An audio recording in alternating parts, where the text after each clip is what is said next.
ম'হখলি ডকাইতি কাণ্ডৰ দুই অভিযুক্তৰ বিদেশত আত্মগোপন বহিৰাষ্ট্ৰলৈ পলাল প্ৰমোদ বৰ্মনৰ হত্যাকাণ্ডৰ দুই অভিযুক্ত ডকাইতি কাণ্ডৰ অভিযুক্ত মৃন্ময় বেজবৰুৱাৰ প্ৰেয়সীক জেললৈ প্ৰেৰণ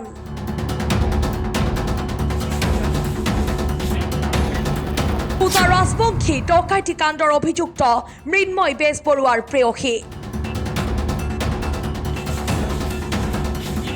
নলবাৰী ম'হখলিত 29 আগষ্টৰ নিশা প্ৰমোদ বৰ্মনৰ ঘৰত ডকাইতি সংঘটিত কৰি অতি নিৰ্মমভাৱে ঠেকেচি হত্যা কৰিছিল জিলা আয়ুক্ত কাৰ্যালয়ৰ অৱসৰপ্ৰাপ্ত কৰ্মচাৰী প্ৰমোদ বৰ্মনক আনহাতে পত্নী মীৰা তালুকদাৰকো অকথ্য নিৰ্যাতন চলাই মোবাইল ফোনটো লৈ গৈছিল ডকাইতৰ দলটোৱে ডকাইতে হত্যা কৰা প্ৰমোদ বৰ্মনৰ পত্নীৰ পৰা ডকাইতে লৈ যোৱা মোবাইলৰ গতিবিধি আয়ত্ত কৰি গুৱাহাটীৰ পৰা আটক কৰে পূজা ৰাজবংশী নামৰ এগৰাকী যুৱতীক প্ৰেমিকৰ পৰা উপহাৰ হিচাপে পোৱা মোবাইলটো আৰক্ষীয়ে উদ্ধাৰ কৰিবলৈ সক্ষম হোৱাৰ পিছতেই ডকাইতি কাণ্ডৰ সমগ্ৰ তথ্য পোহৰলৈ আহে যুৱতীগৰাকীৰ স্বীকাৰোক্তিৰ ভিত্তিত প্ৰেমিক দক্ষিণ বাহচানীৰ মৃন্ময় বেজবৰুৱাক আৰক্ষীয়ে আটক কৰে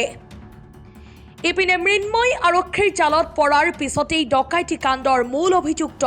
প্ৰমোদ বৰ্মনৰ প্ৰতিবেশী ভাস্কৰ ডেকা আৰক্ষীৰ জালত পৰে এই ডকাইতি কাণ্ডৰ মাষ্টাৰ মাইণ্ড ভাস্কৰ ডেকাই ঘটনাৰ পিছতেই ওচৰ চুবুৰীয়া হিচাপে প্ৰমোদ বৰ্মনৰ ঘৰত উপস্থিত হৈ দুখ প্ৰকাশ কৰিছিল আনকি সংবাদ মাধ্যমৰ আগত অতি স্বাভাৱিকভাৱেই ঘটনাৰ বৰ্ণনা দাঙি ধৰিছিল ৰাস্তাত কথা পাতি আহিছিলোঁ ফোনত থাকোঁতে আইতাই দেখোন মানে অলপ হাল্লা কৰিলাক বোলে মাইলাক ডকাইত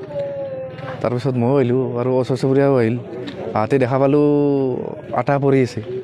পৰি মুখতো বান্ধি দিওঁ হাততো বান্ধি আৰু চকুতো বান্ধা আছে তাৰপিছত মই চব কাটি দিলোঁ দিয়াৰ পিছত দেখা পালোঁ যে আৰু আটা আৰু নাই আমাৰ ওচৰত চাৰজনীয়া বুলি কৈছে মই যিহেতু দেখা নাই আইতাই ঘৰৰ মানুহে কৈছে মুখত বান্ধি হাতত বান্ধি আৰু চকুত সেই সময়ত তেওঁৰ চকু মুখে একোৱে পৰিস্ফুট হোৱা নাছিল যে এই ঘটনাৰ মূল নায়কজন তেওঁৱেই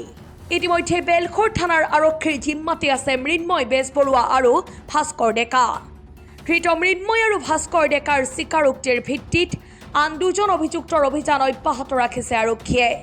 মৃন্ময় আৰু ভাস্কৰ আৰক্ষীৰ জালত পৰাৰ পিছতে এই দুই অভিযুক্ত বহিৰাষ্ট্ৰ নেপাললৈ পলাই যোৱা বুলি সন্দেহ কৰা হৈছে news desk report Assam time